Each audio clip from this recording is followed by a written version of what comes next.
Whitechapel, 1888. The very name echoes like a cracked bell in the annals of London's history. A district wrapped in the choking embrace of smog, vice, and quiet desperation. In the waning years of the 19th century, the East End of London stood as both the beating heart of the working class and a festering wound the city tried to ignore. It was here, amid the cobblestone alleys and soot-darkened tenements, that a killer known only as Jack the Ripper carved his legacy in blood. But in the Butcher of Whitechapel, the fog hides more than a man. It cloaks something ancient, something otherworldly, awakened in the rotting underbelly of an empire nearing its twilight. The Victorian era was a time of contradiction. Technological marvels like gas lamps and steam trains promised progress, yet many Londoners lived in abject poverty.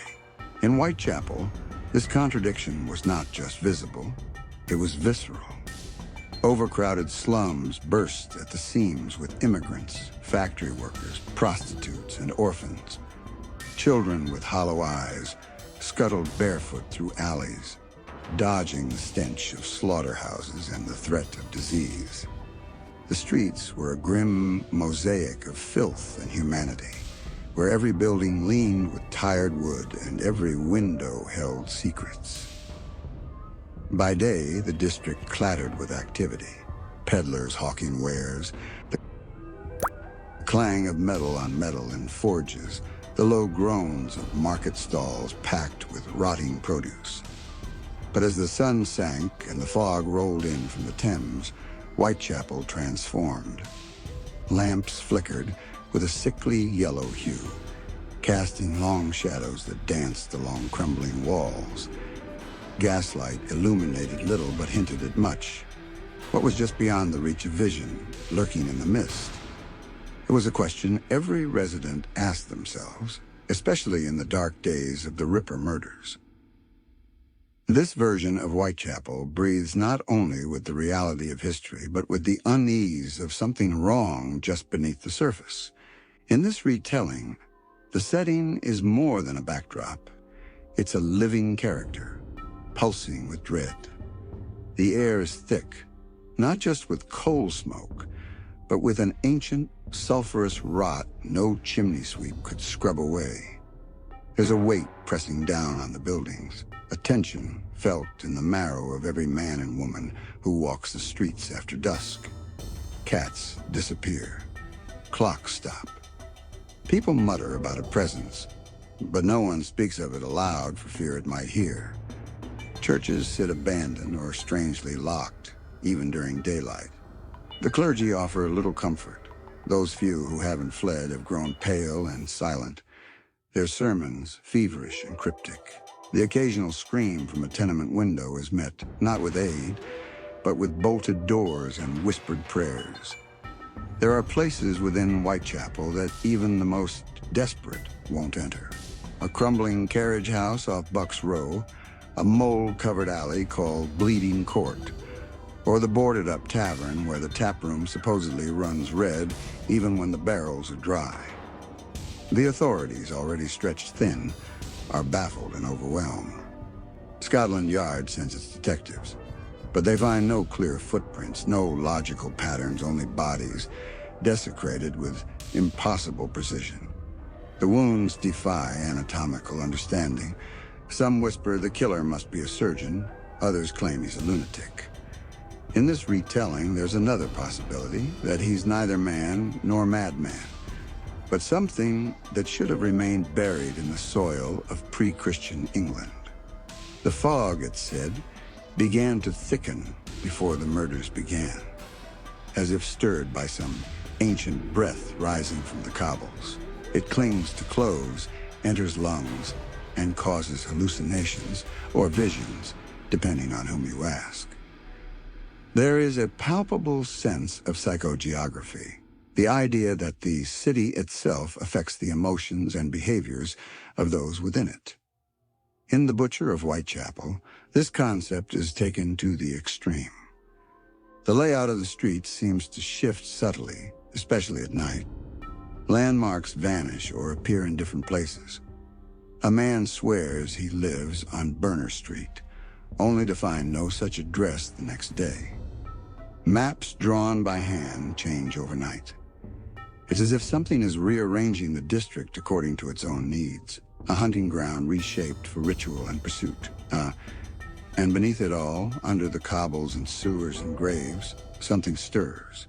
Rumors persist among gravediggers and sewer workers of chambers that were never mapped, of carvings in stone older than Roman conquest. Whispers tell of an ancient cult, long thought extinguished, that once sacrificed to a god without a name. They say the fog is its breath, the killer its servant, or its vessel. Yet Whitechapel resists. Amid the darkness, there is still life, still hope. Lanterns still burn in windows, mothers still sing lullabies, and some brave souls refuse to succumb to fear. But even these lights seem dimmer now, flickering like candles in a storm. The very fabric of the district trembles on the edge of something final, an apocalypse or a revelation, depending on who tells the tale. In this setting, the line between history and horror blurs. The reader is immersed, not just in the what of the Jack the Ripper case, but in the where, a place where the walls themselves seem to watch, where the past bleeds into the present, and where the horror is as much in the air as it is in the crimes. This is not just Whitechapel as it was, it is Whitechapel as it might have been if something unnatural had taken root there, long before the Ripper ever picked up his blade. In The Butcher of Whitechapel, the Ripper is not merely a man, or even a madman. He is a vessel, a host for an ancient, malevolent force that predates the city itself. This force, an entity of shadow and blood, has no name spoken in modern tongue. It is not a ghost, nor a demon in the traditional sense, but a remnant of something pre-human. What some occultists call a primordial, beings born from chaos, feeding on fear, ritual, and sacrifice. The East End of London is merely the latest hunting ground in a cycle that stretches back through centuries, and Whitechapel has unknowingly become its altar. Unlike traditional tellings of the Ripper as a human killer driven by misogyny, rage, or psychological trauma, this retelling explores a far more disturbing idea, that evil is not just a product of man, but that it can use man as a tool. This entity, referred to in whispers by the ancient occult as the Hollow Sovereign, feeds on death, but not death alone. It requires ritualistic murder. Each victim must be sacrificed under precise conditions, specific moon phases, alignments of streets, and symbols carved with surgical exactness into flesh. The legend begins long before Victorian London. Hints are dropped throughout the story of similar killings in earlier centuries. Mutilated bodies found in medieval plague pits, or in burned-out Roman villas, or in the ritual sites of pre-Celtic druids. The signs are always the same. Organs removed with unnatural precision, blood pooled but not spilled, and strange markings, sigils too old to be deciphered by modern scholars. These killings appear every few centuries, always in places of growing unrest and despair, as if the creature feeds best on cities nearing collapse. In 1888, it finds fertile soil in the Whitechapel. The Hollow Sovereign cannot take form in the world directly, but it possesses a host, a vulnerable human chosen or manipulated to carry out its dark will. This host experiences blackouts, dreams of fire and bone, and hears whispers in guttural languages that shake the walls. At first they resist. They believe they are going mad. But slowly, inevitably, their will is eroded, replaced by something else. The hands are still theirs, but the intent behind them no longer is. In the case of the Whitechapel, the entity has found a particularly fragile soul, a man, or possibly a woman, the mystery is part of the suspense, broken by grief, failure, or obsession. This person stumbles upon a hidden text, a fragment of a lost grimoire bound in pale skin and inked with blood. In their desperation or curiosity, they read the words aloud, unknowingly inviting the hollow sovereign into the world. The first killing is not deliberate. It's a fugue, a trance, a nightmare walked in flesh. But once blood has been spilled, the hunger returns. Each subsequent murder is both more elaborate and more inhuman. The killer begins carving runes with a surgeon's skill into the organs, arranging them like offerings.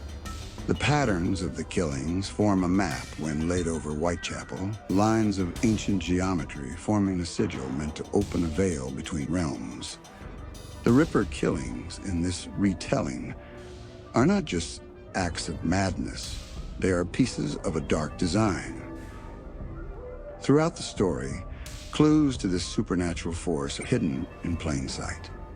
Fog behaves unnaturally, curling against wind, whispering in alleyways.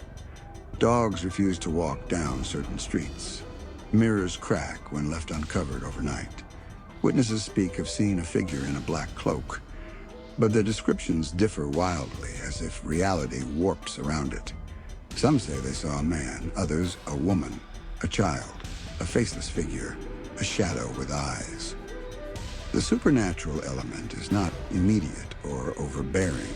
It creeps in, just as it would for the characters. At first, the detectives and journalists think the mutilations are the work of a clever sadist. Then a coroner notes that the organs were removed too quickly, faster than any human surgeon could manage. Then a priest goes mad after seeing the sigils carved into the bodies, claiming they match the ones from a burned monastery in northern Scotland. Slowly, as the protagonist begins to uncover the truth, the story transforms from a murder mystery into a cosmic horror. The central theme becomes clear. What if Jack the Ripper was merely the instrument, not the source? What if London's darkest legend was only the beginning of something far worse? The protagonist, a disgraced ex-detective turned occult scholar, begins to see the pattern. He finds books that should not exist. He interviews those driven insane by dreams of fire and knives. He visits hidden catacombs beneath old churches, where he discovers evidence of a cult that once tried to banish the hollow sovereign through blood magic and failed. As he delves deeper, he is tormented by visions, by dreams where he walks the fog-choked streets in the killer's skin. The line between hunter and hunted begins to blur. There's also a frightening twist to the possession. It may be contagious. The hollow sovereign doesn't die when its host is killed. It moves. It waits. It finds another broken soul. This opens up terrifying possibilities. Even if the protagonist stops this iteration of the Ripper, the entity may return. Elsewhere, in another era, through another poor soul, desperate enough to open the wrong book or say the wrong name. In the supernatural framework, the story taps into the deepest fears of Victorian society. Not just crime, but loss of control, the fragility of reason, and the idea that evil may not be human at all. That beneath the rational world of gas lamps and scientific progress lies something primal waiting patiently into the shadows. The murders of 1888 are merely the latest ritual in a centuries-old game played by a being without mercy, face, or name. In The Butcher of Whitechapel, Jack the Ripper is not the horror. He is the herald. At the heart of The Butcher of Whitechapel stands a man haunted by failure, a man who has seen too much and been believed too little. The protagonist is Inspector Elias Finch, once one of Scotland Yard's most promising detectives, now a broken shell working in obscurity, exiled from official investigations and living in the shadows of Whitechapel's rotting underbelly. Where others saw madness in the Ripper case, Elias saw pattern. Where others spoke of insanity, he suspected design. Finch is not the conventional Victorian gentleman detective. He's not clean-shaven, polished, or respected. He's haggard, half-mad, and living in a crumbling boarding house 2 streets down from a meat-packing plant. His coat is frayed, his knuckles scarred, his pockets filled with half-burnt clippings, strange trinkets, and scraps of Latin texts he's copied by hand. He drinks too much, not out of vice, but necessity. He must sleep, but he dares not dream. Finch's fall from grace began 5 years before the Ripper killings. A case involving a series of child disappearances in Southwark led him to a derelict chapel and an encounter that forever changed him. He found no kidnapper, no clues, only a single impossible scene, a stone altar deep beneath the crypt, covered in runes that pulsed with heat when he approached, and a faint, pulsing whisper that said his name. He was found days later, unconscious and babbling about the mouth beneath the city. The case was dismissed. The children were never found, and Elias Finch was quietly removed from active duty and reassigned to clerical work. An unspoken exile for a man who had gone too far into the dark and returned with something staring out from behind his eyes. But Finch never stopped investigating. He began frequenting the darker corners of London, old bookshops, opium dens, hidden libraries. He made contacts in the occult underground, excommunicated priests, foreign scholars, spiritualists with trembling hands. He learned of the old ways, of ancient gods that were never worshipped, so much as appeased, of rituals whispered in the catacombs beneath Rome and scrawled in the footnotes of plague-era manuscripts. He learned the truth that many dared not say aloud. Some things walk beside us, unseen. So when the Ripper killings began in Whitechapel, Finch recognized the signs immediately.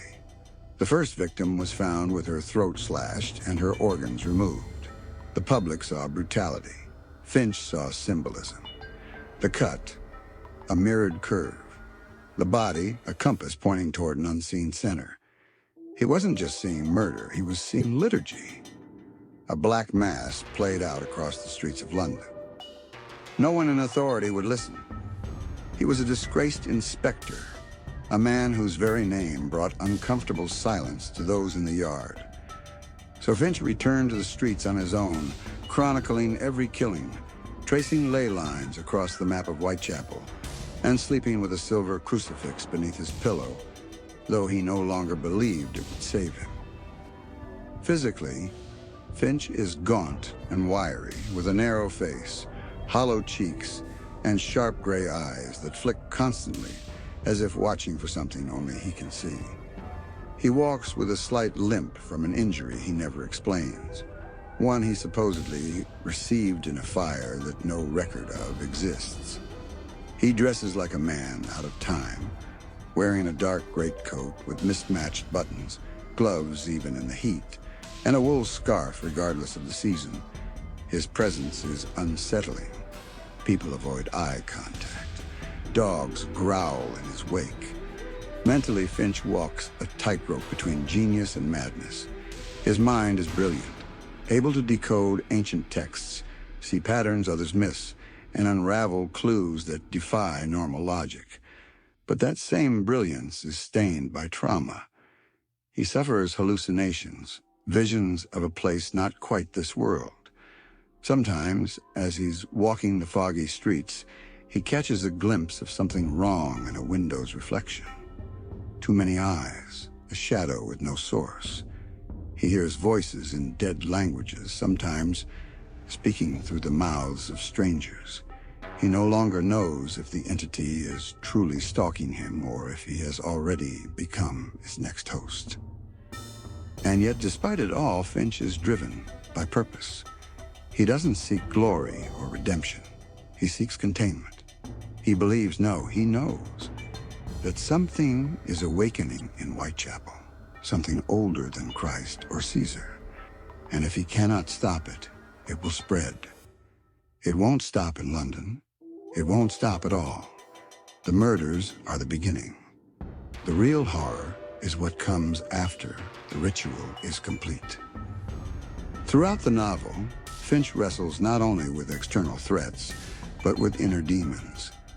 Guilt over the children he failed to save, doubt over his own sanity, and fear, constant, creeping fear, that he is not hunting the monster, but leading it. There are moments when the reader, and even Finch himself, questions whether he might be connected to the killings more directly than he knows. Could the entity be influencing him? Could he be a sleeper agent, set to become the Ripper when the stars are right? To ground Finch in humanity, the story introduces a few allies, or at least people drawn reluctantly into his orbit. A streetwise young woman named Clara who works at a pie stall and has a talent for maps and memory. A former surgeon turned morphine addict named Dr. Hadley, who performs illegal autopsies for Finch and fears the precision of the Ripper's incisions. And Father McKinnon, an ex-priest who once tried to exorcise Finch but now serves as a weary spiritual guide. These characters serve to reflect different facets of Finch's fractured soul: hope, intellect, and faith. Ultimately, Finch represents the core theme of The Butcher of Whitechapel, the line between belief and madness, the sacrifice of sanity in pursuit of truth, and the crushing weight of seeing what others cannot. He's a man unraveling even as he stitches the truth together. And as he descends deeper into the mystery, he may be the only person capable of stopping the Hollow Sovereign, or the one who completes its summoning. In most accounts of the Jack the Ripper murders, the victims are remembered only by how they died, brutalized, dissected, forgotten by a world that failed to protect them. But in The Butcher of Whitechapel, each victim holds a piece of a larger puzzle, their lives forming the unspoken backbone of the horror unfolding in the East End. These women, outcasts, widows, immigrants, and laborers, are not merely casualties of evil. In this reimagined tale, they are chosen not at random, but with eerie, ritualistic intent. Selected for what they know, what they carry, or what they once dared to do. Their connection isn't obvious. On the surface, they appear as the history books remember them. Impoverished women surviving by sex work, struggling with addiction or homelessness, preyed upon by a faceless killer. But as Inspector Elias Finch digs deeper into their histories, the truth begins to unravel. Each woman had ties to a forbidden secret, an echo of ancient knowledge passed down through generations, buried in bloodlines or stumbled upon in desperation. These women weren't just victims. They were accidental guardians of occult knowledge, each in possession of a fragment that, once assembled, reveals the Hollow Sovereign's long-suppressed path to return. The first, Marianne Nichols, had once worked as a maid in the home of a wealthy antiquarian in Bloomsbury. She'd cleaned rooms filled with forbidden texts, books wrapped in human skin, inked with glyphs that made her eyes ache. She never read them, but she remembered the shapes. Years later, in a drunken haze, she drew one of those sigils in the mud outside a lodging house. She didn't know what it meant, but someone else did. Within 3 days, she was dead. The second, Annie Chapman, bore a scar on her inner thigh in the shape of a crescent. She'd been born with it, her mother said, though her grandmother whispered otherwise. In truth, the mark was an old symbol, an inheritance from a secretive Romani bloodline said to have once stood against the pale gods of the dark earth. When Finch finds her body, the scar is gone, peeled cleanly from her flesh as if removed with care. It wasn't random. The killer needed it. Each subsequent victim brings more confusion and dread. Elizabeth Stride had recently escaped a workhouse where she claimed the nuns were feeding the roots below. She left behind drawings, childish and frenzied, of something with too many arms rising from beneath the cobblestones. She had been looking for Finch, leaving notes addressed to a man who walks between the veils. But he never got them. The killer did. Catherine Eddowes was perhaps the most terrifying case. She had published a satirical pamphlet under a pseudonym about a cult active in London's East Dockyards. No one took it seriously. It was filled with riddles and nonsense verses. But when Finch deciphers the lines, he realizes they're not nonsense. They are protective incantations, mistranslated and disguised as parody. Eddowes knew something, and someone had noticed. And then there was Mary Jane Kelly, the last known victim, and the most mysterious. Unlike the others, Mary Jane had no clear history. She changed her name. She told a different story to everyone she met. Irish aristocrat, escaped nun, French actress, it was never the same. But Finch learns that Mary Jane once lived in an abbey in Wales, now known to have been built over a druidic site of worship. She had been found as a child in the woods after vanishing for 3 days. When she returned, she spoke in a voice not her own, quoting verses in Old Brythonic no one taught her. She was taken in by the church, cleansed, and eventually vanished into Whitechapel. By the time of her death, Mary Jane was not simply another victim. She was the final key.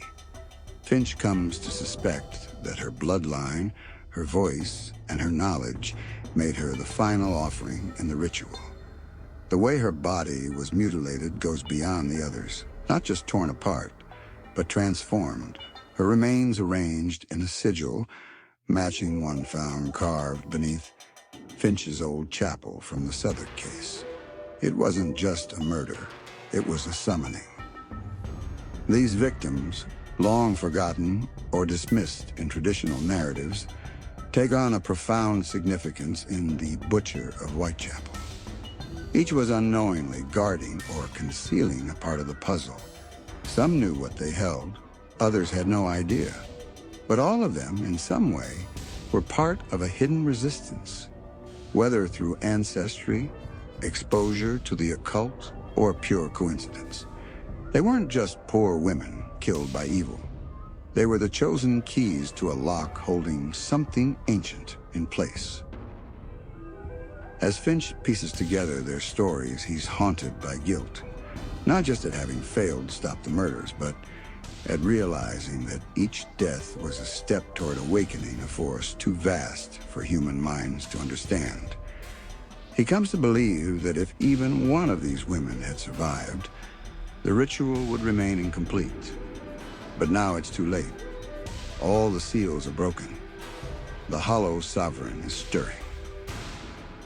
In a particularly heart-wrenching moment, Finch visits a tiny back-alley museum run by an eccentric collector of London oddities.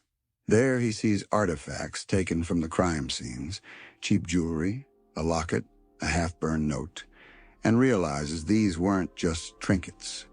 Each item bears traces of protective wards, some carved, others drawn in invisible ink. The women knew they were being hunted. Some tried to protect themselves. One even carved a ward into her floorboards, but it wasn't enough. The tragedy becomes clear. These women were never ignorant. They were simply unheard, unseen, and disbelieved by society, by the police, by history. Finch swears to rewrite their legacy. They were not victims. They were the last barrier between London and something beyond horror. By the novel's end, Finch keeps their names in a black-bound book, whispering them like prayers. He writes beside each name not how they died, but what they carried. The memory of symbols, the blood of the wardens, the voice of the old tongue, the eye that sees through fog, the flesh of the seal. Their deaths were not in vain. They were pieces of a terrible prophecy, and perhaps, if Finch can decipher their hidden legacy, the beginning of a counter-ritual that might still close the gate before the Hollow Sovereign fully rises. Inspector Elias Finch is not simply a man investigating a case. He's a man slowly unraveling under the weight of something too vast, too ancient, and too intimate. As the Ripper murders escalate, his investigation takes him deeper into both the darkest corners of Whitechapel and the most fragile parts of his own psyche. The line between reality and madness blurs, and with each discovery, Finch is drawn closer to the thing behind the killings, the entity manipulating flesh and fate from the shadows. In the beginning, Finch clings to the tools of his trade: logic, deduction, evidence. He marks out the murder sites on his wall with red thread and charcoal. He sketches maps, reads pathology reports, interviews witnesses. But none of it adds up. The killer moves like a ghost, leaves no trail. Witnesses contradict each other. Time itself seems to twist. One man swears the murder happened at midnight, another at dawn, standing side by side. Something is distorting perception. And Finch starts to fear that the killer is not bound by the same laws of time and space as he is. Soon his descent quickens. He begins to have dreams, if they are dreams at all. He walks cobbled streets where the fog whispers his name.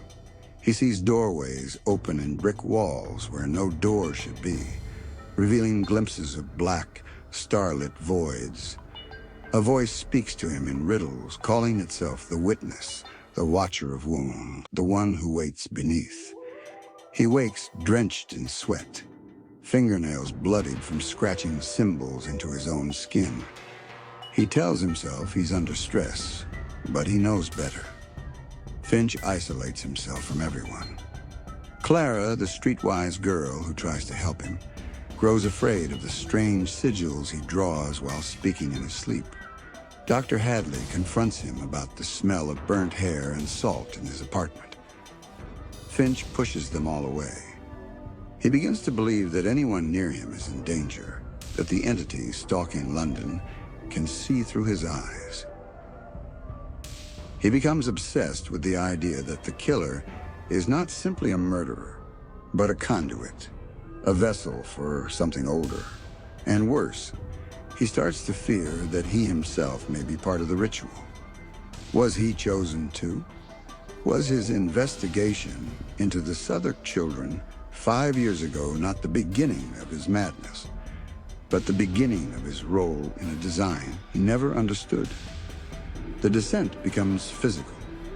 Finch grows pale and gaunt. He loses weight. His clothes hang loose. He stops eating for days at a time. When he does eat, it's ritualistic: bread, salt, red wine.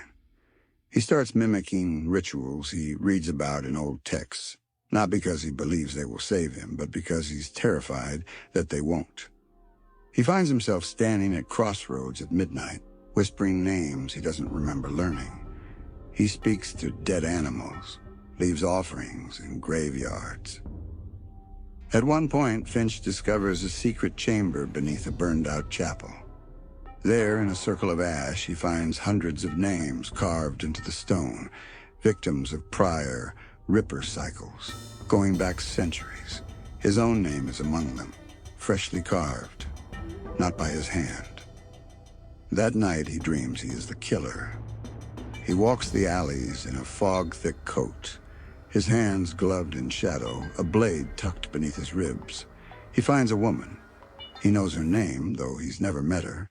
He lifts the blade, and when he wakes, there is blood beneath his fingernails.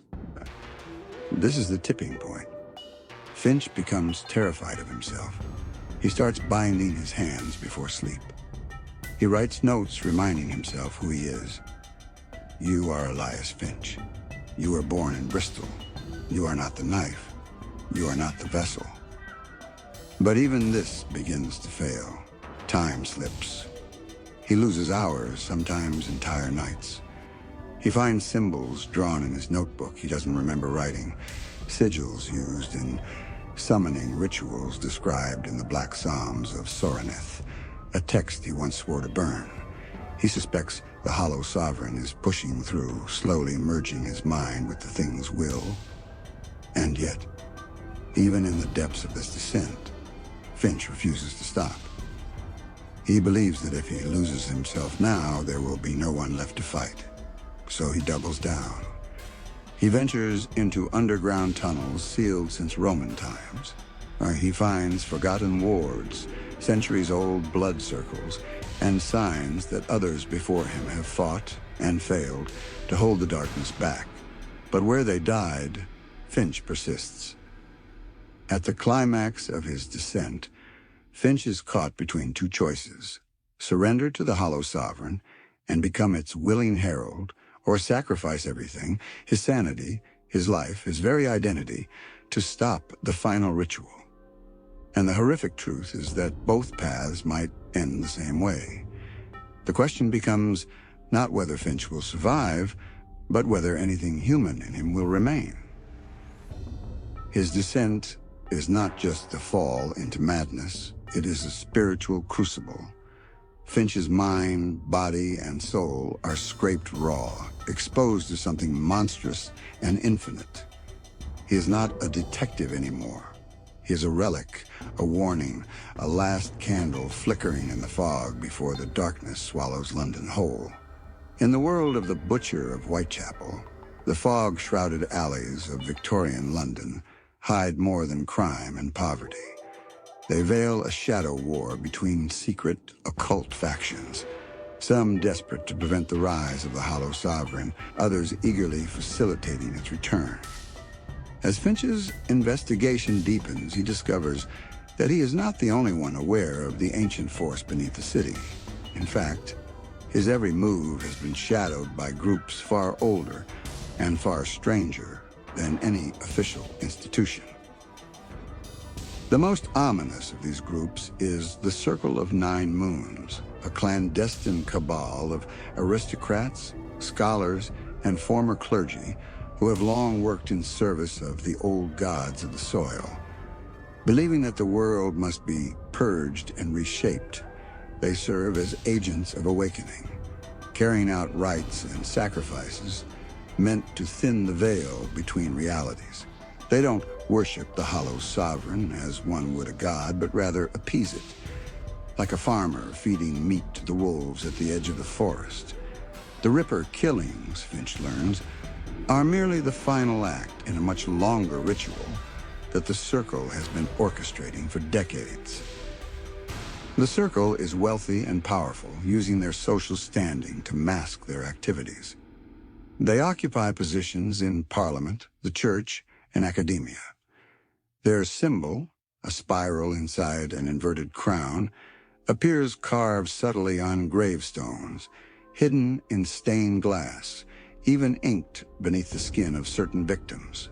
Finch finds old paintings and city plans that suggest the Circle has been building a ritual map into London's architecture itself, forming geometric shapes out of buildings, roadways, and forgotten ruins. Opposing the Circle, though fractured and fading, is the Order of the Veil, a secret society of spiritualists, scholars, and renegade monks, whose goal is to contain and suppress ancient entities like the Hollow Sovereign. Unlike the Circle, the Order is crumbling. Its numbers have dwindled, its sanctuaries abandoned or overtaken. Many of its members were burned out by madness or silence. They passed knowledge through coded texts, cryptic journals, and whispered rites passed between generations. Finch uncovers a hidden archive belonging to the Order beneath an old bookbinder's shop. There he finds records of similar rituals in Prague, Lisbon, and Cairo, each time ending in fire, plague, or collapse. The Order warns that the Hollow Sovereign is not a god in the way mortals understand divinity, but a primordial intention, a force of hunger, rot, and reordering. It doesn't want worship. It doesn't speak. It simply unmakes. The Ripper murders, the Order claims, are blood-etched coordinates, marking a spiritual doorway for this entity to re-enter the world. Caught between these two forces are other, more ambiguous players.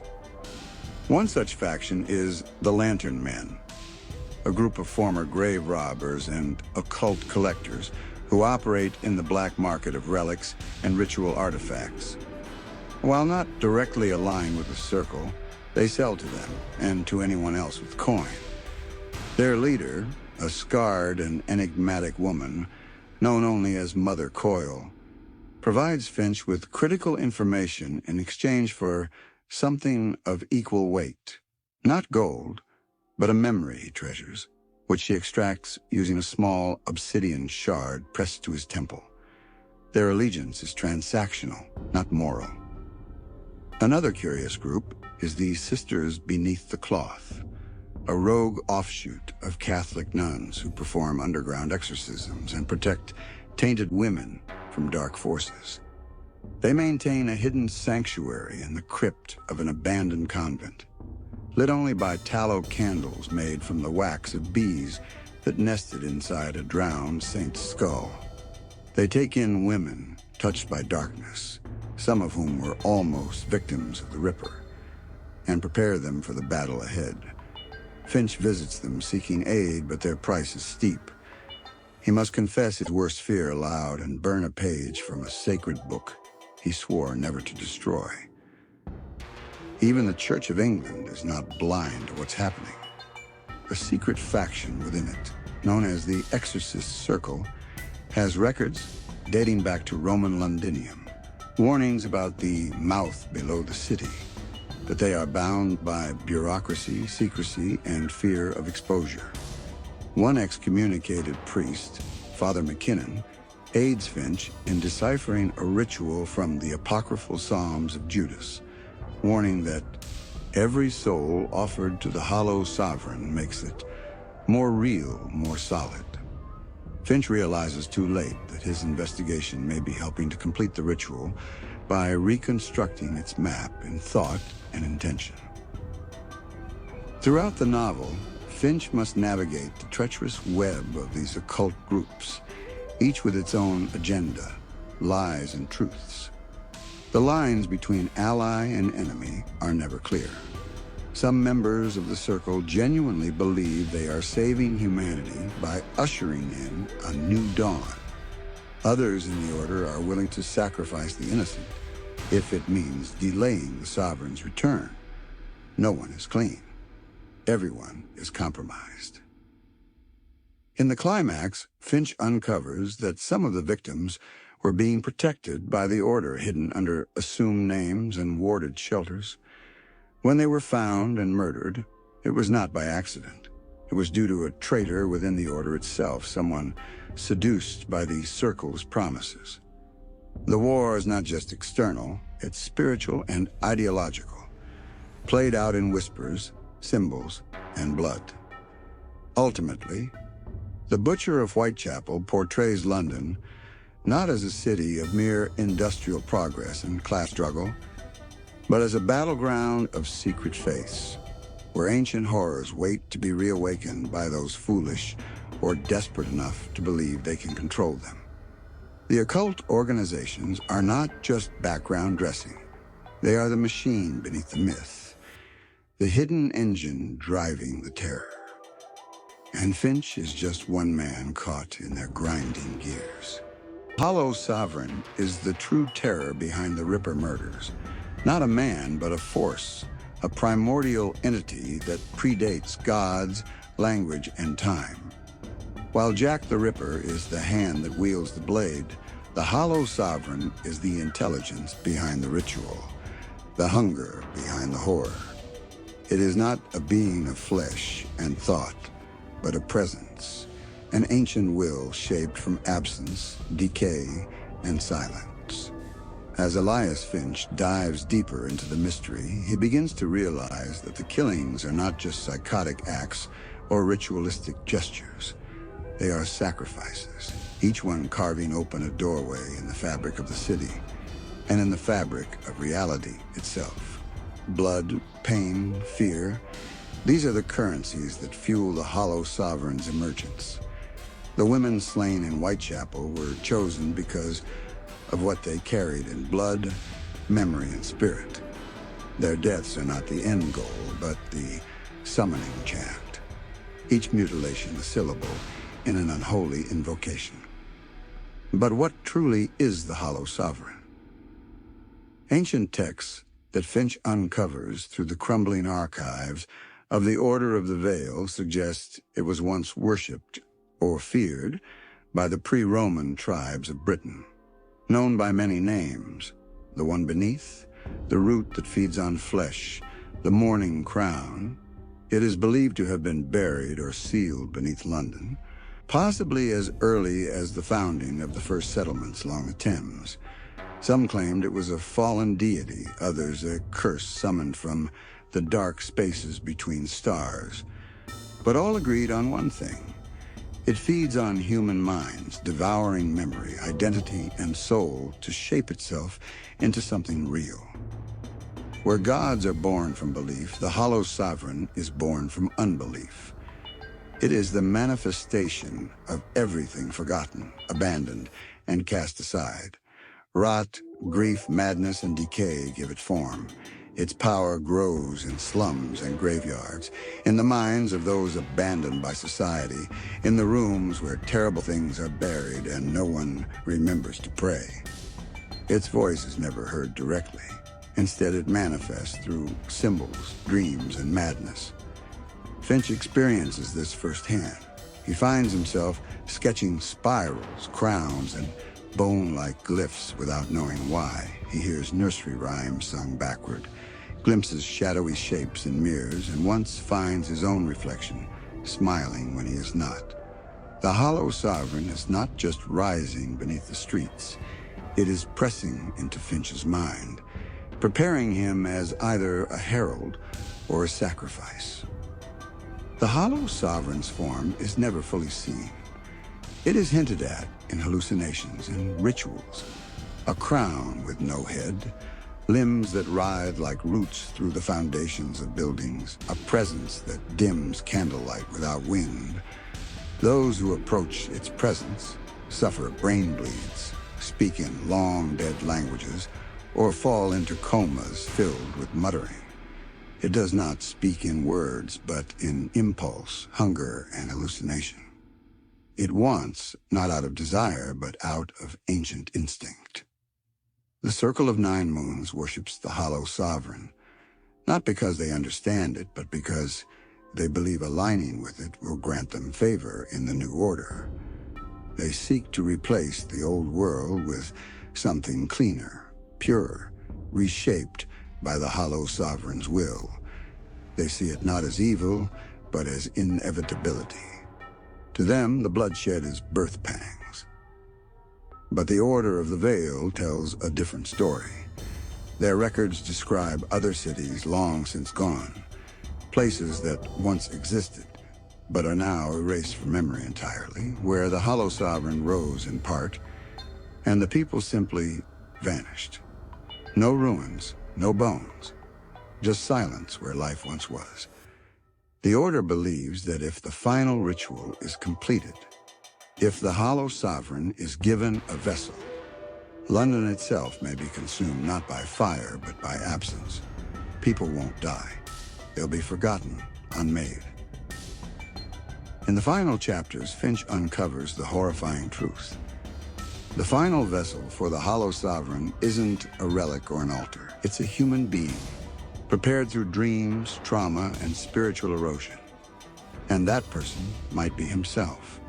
Every step he's taken, every clue he's followed, may have been part of a larger pattern, not of resistance, but of acceptance.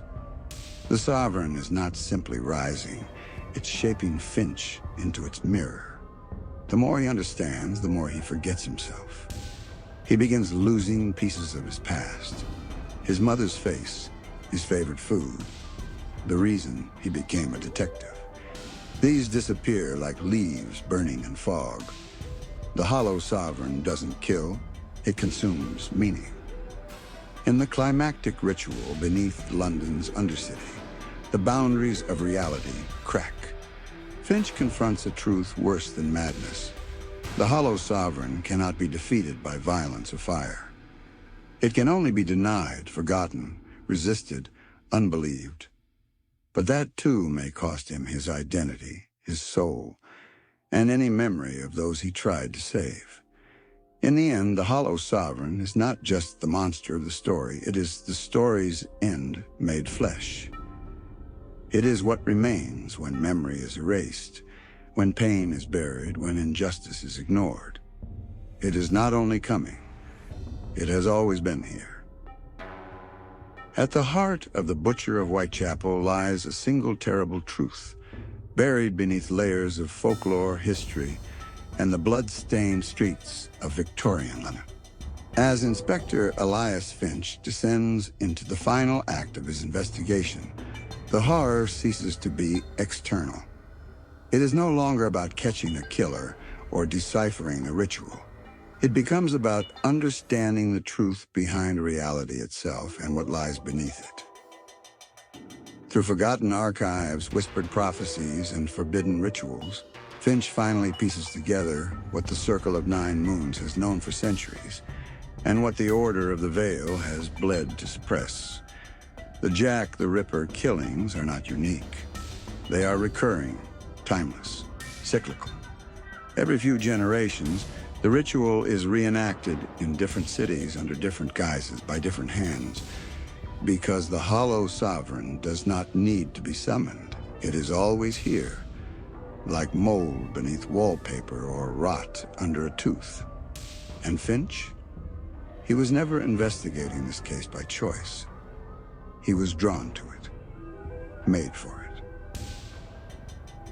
The final revelation comes in the form of a black-bound journal, sealed with iron clasps, hidden inside the foundation of a condemned building once used by the Circle. Inside are accounts from previous witnesses, people who, like Finch, were marked from birth. One was a monk during the Black Death, another a midwife in 1666. All of them chronicled the same visions, the same songs, the same spiral pattern of killings. They all went mad. Worse still, Finch discovers his name among their pages, written hundreds of years ago, not as a descendant or successor, but as himself. The same handwriting, the same journal entries. Finch is not simply investigating a ritual. He is part of it, caught in a loop of memory, death, and reincarnation, designed to keep the Hollow Sovereign fed. This is the final truth. The Ripper is eternal, not because of who he is, but because of what he serves. He is a role, not a man, a vessel for the Sovereign's will, and Finch, every time, has played the role of the witness. He exists to observe, to remember, and eventually to forget, so the cycle can begin again.